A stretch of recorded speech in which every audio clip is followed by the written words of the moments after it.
تو ان کو بھی ہم وہ دکھا سکیں. ٹیلی-تھون کے ذریعے جمع ہونے والی رقم سے سیلاب زدگان کی امداد کا شفاف اور منظم نظام ترتیب دیا گیا ہے. پہلے مرحلے میں مقامی آبادی کی نمائندگی کی حامل سروے ٹیمیں گھر گھر جا کر ڈیجیٹل سروے کے ذریعے گھر کے کوآرڈینیٹس اور مکمل قوائف جمع کرتی ہیں. یہ معلومات کنٹرول روم کے ڈیش بورڈ پر جمع کر دی جاتی ہیں، جہاں ضلع اور تحصیل کے ہر گھرانے کا جامع ریکارڈ محض ایک کلک کی دوری پر موجود ہوتا ہے.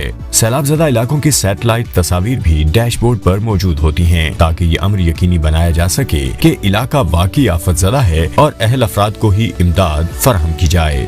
دوسرا مرحلہ شفاف طریقے سے ادائیگیوں کا ہے. اہل سیلاب متاثرین کو ایک میسج کے ذریعے متعلقہ بینک برانچ کی نشاندہی کی جاتی ہے. بینکوں کے ذریعے ادائیگی کا مقصد C C T V footage record ہے، جس سے بدعنوانی کا خدشہ کم سے کم ہو جاتا ہے. فراڈ سے بچنے کے لیے ادائیگی بایو میٹرک ویریفیکیشن کے بعد کی جاتی ہے تاکہ صرف متعلقہ افراد ہی رقم کی وصولی کے مجاز ہوں. اہل افراد کی سہولت کے لیے تمام اہل افراد کو بینک اکاؤنٹ اور اے ٹی ایم دیے جا رہے ہیں تاکہ انہیں رقم نکالنے یا سیو کرنے میں مسئلہ نہ ہو. میں چیئرمین صاحب آپ کی اجازت سے شکریہ ادا کرنا چاہتی ہوں گورنمنٹ آف کے پی کا، پی ڈی ایم اے کا، کے پی آئی ٹی بورڈ کا، بینک آف خیبر کا، کہ انہوں نے ہمارے ساتھ بڑا تعاون کیا. جو آپ نے میری ڈیوٹی لگائی تھی کہ یہ سسٹم ڈیزائن کرے، انہوں نے پورا تعاون کیا. اور نہ صرف یہ ٹیلی-تھون فنڈز کے لیے یہ یوز ہوا، یہ ان کی تمام ہاؤسنگ کمپنسیشن کے لیے یہ استعمال ہوا. اب اگر آپ لائیو ڈیش بورڈ پہ دیکھیں گے تو آپ کو نظر آئے گا کہ پہلے تو ٹوٹل ہاؤسز ڈیش بورڈ پہ کلک کر لیں. یہ پبلک ڈیش بورڈ ہے، جو کوئی بھی اس کو جا کے دیکھ سکتا ہے. یہ پاسورڈ پروٹیکٹڈ انفارمیشن نہیں ہے. آپ دیکھ سکتے ہیں کہ کے پی میں ٹوٹل ہاؤسز ڈیمیج 53,000 لگ بھگ. Total amount required 13.5 billion. ابھی تک 34% پیمنٹ ہو گئی ہے. 4.5 ارب پے ہو گئے، اور اس 4.5 ارب میں 1.2 ارب وہ ہیں جو ٹیلی-تھون سے ریز ہوئے تھے، جو ڈائریکٹلی چیف منسٹر کے پی کے فنڈ میں آئے تھے. پبلک ڈیش بورڈ پر اگر آپ دیکھیں تو سمری سٹیٹسٹکس آپ دیکھ سکتے ہیں کہ ٹوٹل ڈیمیج گھر کتنے تھے، ابھی پائپ لائن کیسے چل رہی ہے، کتنا ڈیٹا پی ڈی ایم اے کے پاس ہے، کتنا ڈیٹا بینک کے پاس ہے، کتنے اکاؤنٹس کھل چکے ہیں، کتنے اکاؤنٹس کریڈٹ ہو چکے ہیں. یہ لیفٹ سائڈ پہ آپ دیکھ سکتے ہیں. پھر اگر کوئی اپنے ڈیمیج گھر کا سٹیٹس دیکھنا چاہے اور اپنا سی این آئی سی ڈالے یہاں پر، تو اس کو اس کا سٹیٹس پتہ چل جائے گا کہ کیا اس کا ڈیمیج ٹائپ کیا تھا اور اس کا کیس سٹیٹس کیا ہے، کیا بینک کے پاس ہے، کیا پی ڈی ایم اے کے پاس ہے، کیا اس کا اکاؤنٹ کھل چکا ہے. یہ تمام جو انفارمیشن ہے یہ پبلک ڈومین میں ہے. اب ہم نے انڈیویجول جو انفارمیشن ہے وہ پاسورڈ پروٹیکٹڈ سائٹ پہ رکھی ہوئی ہے تاکہ ایک ایک انڈیویجول کا حساب ہم دکھا سکیں. اور اس میں اگر آپ لاگ ان کریں گے اور اگر آپ کمپنسیٹڈ کیسز کی لسٹ کھولیں گے تو آپ کو لوگوں کے نام، ان کا فادرز نیم، ان کا سی این آئی سی. اب اپڈیٹڈ سی این آئی سی اس لیے یہاں پر لکھا ہوا ہے کیونکہ جب یہ پہلا ریکارڈ پہلی دفعہ آیا تھا تو اس میں کوئی ڈسکریپنسی تھی. پی ڈی ایم اے نے واپس بھیجا اور کہا کہ اس ڈسکریپنسی کو ریزالو کریں. اس کا ڈیمیج ٹائپ لکھا ہوا ہے، اس کا ڈسٹرکٹ لکھا ہوا ہے، اس کا تحصیل لکھا ہوا ہے، اور جو پیسے اس کو دیے گئے ہیں اس کی بھی تفصیل اس پہ ہے.